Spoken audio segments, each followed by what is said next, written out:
தோனிக்கு ஒரு நல்ல ஃபேர்வெல் மேட்ச் இல்லைன்னு நினைச்சு ஃபேன்ஸ் எல்லாம் சோகத்துல ஸ்டேடியம் விட்டு வெளியே போகும்போது சில ஆர்சிபி ஃபேன்ஸ் குடிச்சிட்டு லேடிஸ் கிட்டையும் சின்ன பசங்க கிட்டையும் சிஎஸ்கே ஜெர்சியை கழட்ட சொல்லி அட்ராசிட்டி பண்ணிருக்காங்க.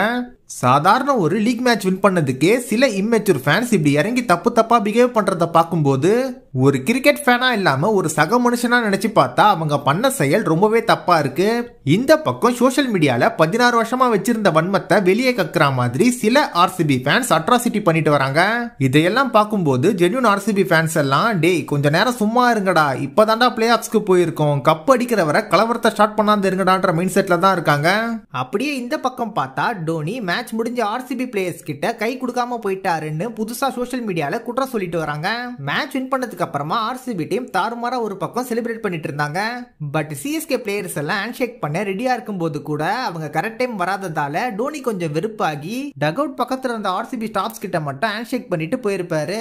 ஆர்சிபி டீம் ஹேண்ட் ஷேக் குயிக்கா பண்ணாம செலிப்ரேட் பண்ணிட்டு இருந்ததுக்கு சில எக்ஸ்பர்ட்ஸ் ஆர்சிபி டீம் பண்ணது தப்புன்னு சொல்றாங்க.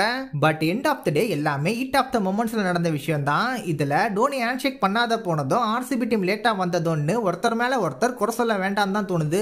இந்த பக்கம் எஸ்ஆர்எச் விசஸ் பஞ்சாப்க்கு நடந்த மேட்ச் பத்தி பார்த்தா பஞ்சாப் டீம் ஐபிஎல் ஹிஸ்டரியில முதல் முறையா வெறும் ஒரே ஒரு ஃபாரின் பிளேயரோட மட்டும் தான் பிளே பண்ணிருப்பாங்க. ஓப்பனிங் வந்த அதர்வா தைடே கிடைச்ச சான்ஸை யூஸ் பண்ணி சிம்ரன் சிங் கூட சேர்ந்து 97 ரன்ஸ் பார்ட்னர்ஷிப் போட்டிருப்பாரு. அதர்வா டைடே அவுட் ஆனதுக்கு அப்புறமா சிம்ரன் சிங் ரூசோ கூட சேர்ந்து அட்டகாசமா பிளே பண்ணி டீம் ஸ்கோரை 214 ரன்ஸ் கொண்டு போயிருப்பாரு.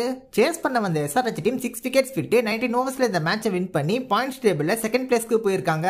கேகேஆர் விசஸ் ஆர்ஆருக்கு நடக்க இருந்த முக்கியமான மேட்ச் ரெயினால அஃபெக்ட் ஆகி பாயிண்ட்ஸை பிரிச்சு கொடுத்ததால ஆர்ஆர் டீம் தேர்ட் பிளேஸ்ல பாயிண்ட்ஸ் டேபிள்ல பினிஷ் பண்ணிருக்காங்க. சோ வரப்போற டியூஸ்டே குவாலிஃபயர் 1ல கேகேஆர் அண்ட் எஸ்ஆர்எச் டீமும் வெட்னஸ்டே எலிமினேட்டர் மேட்ச்ல ஆர்ஆர் அண்ட் ஆர்சிபி டீமும் பிளே பண்ண போறாங்க. வரப்போற இந்த ரெண்டு மேட்ச்ல எந்த மேட்சை பார்க்க நீங்க ரொம்ப ஆர்வமா இருக்கிறீங்கன்னு கமெண்ட்ல சொல்லிட்டு போங்க.